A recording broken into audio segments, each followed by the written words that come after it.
Hey guys, and welcome or welcome back to my channel. So I am back with another video. This headband has made another appearance, but I figured I have this Christmas onesie on. Last time we'll be able to throw this on, so that is why it is here. And also, I know I said on Snap I wasn't going to do this foundation hunt before the end of the year, but then I remembered that one, I did tell people that I would do it in December, and two, I really just want to try this foundation. So today I'll be doing the next foundation hunt on the Kat Von D Lock-It foundation. Now, if this name does not sound new to you, that is because it is not. This foundation is not new. It's been out for quite a few years. However, she did just revamp like her whole brand, and this foundation in particular she has expanded. So basically there are more shades. I don't know how many shades there were before, but now I believe there are 30 shades. It'll always be here on the screen. And I believe she expanded like both ways. So she expanded for paler skin tones and for darker skin tones. So with that being said, out of the 30 shades, I got it in the shade Deep 78 Neutral. This retails for $35 for 1 fluid ounce. As always, I will read to you what this foundation claims to do. It claims to be highly pigmented, have a 24-hour wear, be full coverage, be transfer resistant, and have a matte finish. Okay, so this is what the actual bottle looks like. I'm just going to pour 1.5. Let's go with 1.5. So that's what it looks like on the back of my hand. As always, one side will be done with a beauty blender.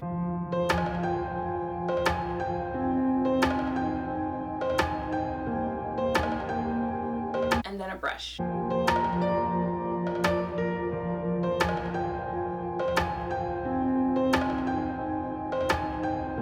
So here is how it looks on my face. I'm going to leave my comments until I come back later on in the video. If this is the first foundation hunt you were watching, I do not put other products on foundations when I am trying them out for the first time because I want to see how they wear on their own. So it is now 12:15.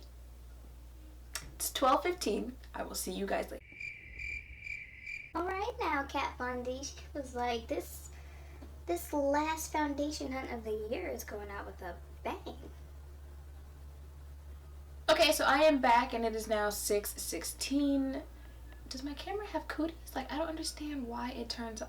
Okay, so it's been what, 6 hours now, and this is what my face looks like after several hours. I will insert a clip somewhere here of a before and after. Okay, so what are my thoughts? First of all, I kind of liked applying it with both the brush and the beauty blender. I felt they both had their strong points and they both had some things that were a little bit lacking with them. However, if you guys have noticed in some of my recent videos, I've been using a brush and a beauty blender to apply foundation, so I guess, problem solved there. But with the brush, I liked that it stayed full coverage. That was something I didn't like with the beauty blender. The beauty blender kind of took away some of the coverage with the foundation, and I'll get into what type of coverage this foundation is in a minute. However, it blended better with the beauty blender than it did with the brush. With the brush, it left some streaks and it was a little harder, especially if you're using stipple motions to blend your foundation and not, dragging it, which I don't like to do because that kind of like smears the foundation. But yeah, so that's why I liked the both of them for different reasons. So for foundation, this foundation claims to be a full foundation, and it is a full foundation, but it's Kat Von D. I feel like all of her products are full coverage foundations. She's shown that you can put them on and they will cover up like tattoos and stuff like that, which she has like a million of them. But it claims to be a full foundation, and it is. This is the side that I used the brush on, so it did cover more than the beauty blender side, and this is the side that has that mold that I keep telling you guys about, and it was definitely covered when I put it on.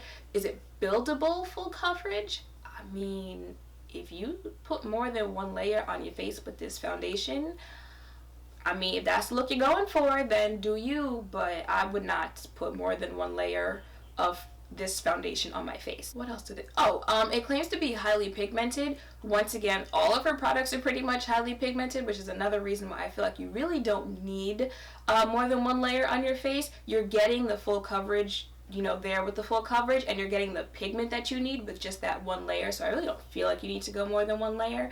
I wouldn't suggest it, but what else? It claimed to be transfer resistant. It's a transfer. I'm just gonna Yep, I really just did that. And look, there is no mind you, my face is not set.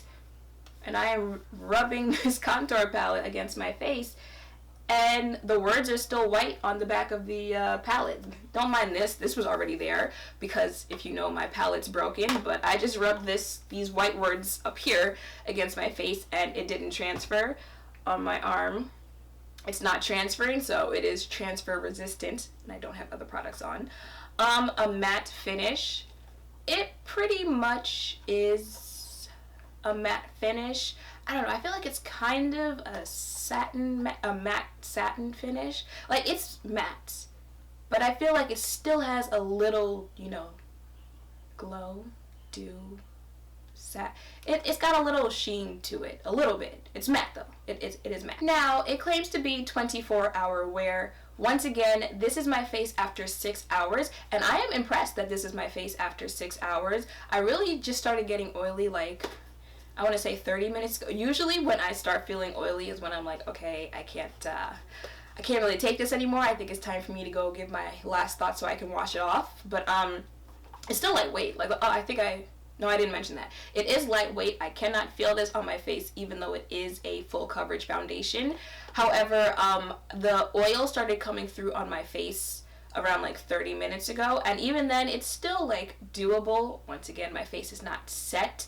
And this is my face after 6 hours. This is not even half of the time that it claims it can last, but who's gonna wear it? Let me not say that, because there are people who have like 12-hour shifts, and they put the makeup on beforehand. So there are people who might want to wear their foundation longer than average. For those people, this is what my face looks like 6 hours later, so you can kind of, get a feel of how this might look another 6 hours from now, 12 hours, all that good stuff. So would I recommend the Kat Von D Lock It Foundation? Absolutely. Now, I didn't own it before the expansion, so I can't tell you if there is a difference between the formula of the new and the old. However, I do like that she expanded the shade range. It gives more people a chance to try her products. I do like this color match. I feel like the color matches have been getting better in the later half of the year, as opposed to the beginning with like Tarte or those other foundations that I tried, except for like Hourglass, which was the last one I did. I like this color match. I like that it wasn't as orange as like the Milani or even the Becca foundation. It is more of a neutral undertone.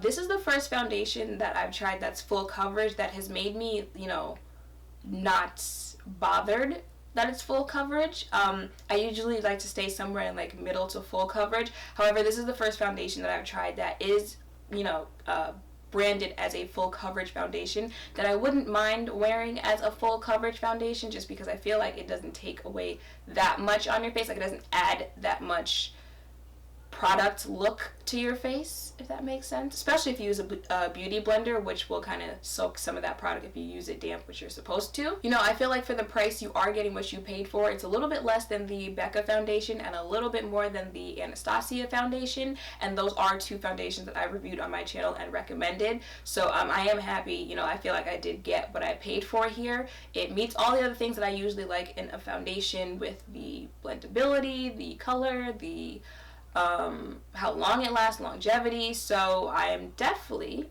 it's been a while, y'all. I am definitely excited to see how this looks on my face with a full face of makeup. And that's pretty much it. So that is it for this video. This is the last foundation hunt of 2016. I can't believe I've done, 14 foundation reviews this year, because I did start this series this year on my channel.